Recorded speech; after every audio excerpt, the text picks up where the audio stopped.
Tu es amoureuse de lui? Ça crève les yeux. Tu veux une preuve? Je peux t'en donner 1000.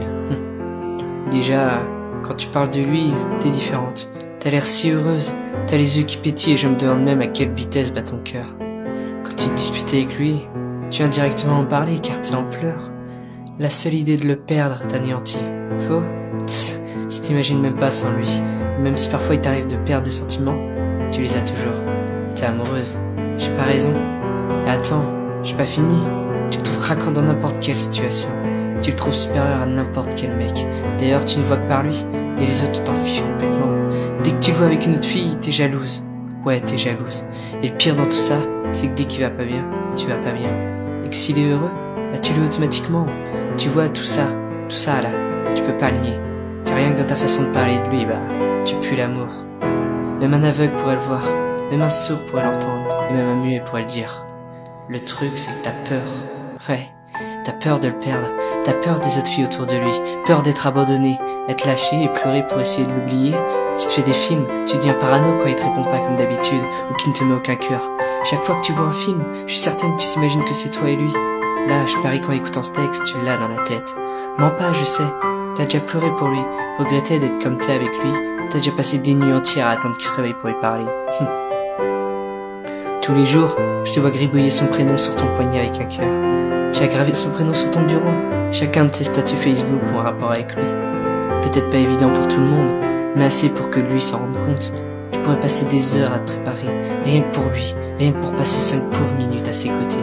Et s'il te parle pas, t'es triste, et s'il te parle, c'est Noël pour toi, c'est évident. Alors voilà ma preuve, tu te refuses de l'accepter mais tu l'aimes, et pas qu'un peu. Ouais, t'es tombée amoureuse, t'es tombée amoureuse, t'es tombée amoureuse, t'es tombée amoureuse. Alors pourquoi tu fais l'indifférente devant nous? Pourquoi tu dis qu'au fond t'en as rien à faire? C'est en faisant rien qu'on en parle le plus au fait. C'est simple, faut que t'assumes, faut que t'arrêtes de te le cacher à toi-même avant de le regretter.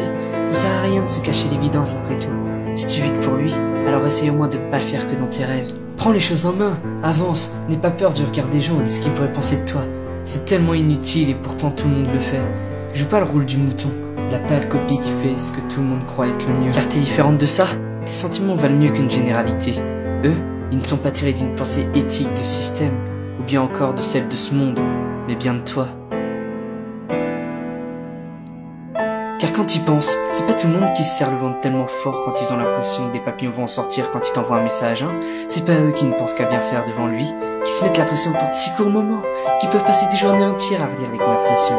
Ils peuvent rien y comprendre, y a que toi qui peux ressentir ça, et c'est pour ça que je te comprends encore moins. Ouais, que je comprends encore moins pourquoi tu t'efforces de le nier. Enfin, je vois quand même un peu ce que tu essayes de cacher.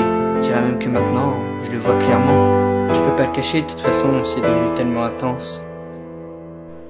Ce frisson qui t'envahit, et cette transpiration froide des choses qui vient soudainement, ce sentiment qui t'anéantit.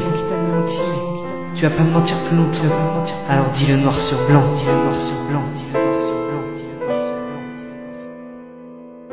T'es morte de trouille et tu sais plus quoi faire, donc tu paniques et tu te dis que le mieux à faire c'est justement de rien faire, laisser le temps passer et te dire que ça partira.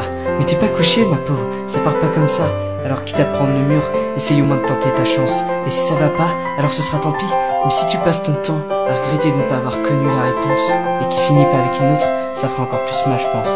Alors réfléchis bien et définis tes priorités, on verra ce que tu auras choisi. Tenter de réaliser ce dont tu as toujours rêvé, ou t'enfermer et te demander plus tard ce que ça aurait été si tu lui avais tout à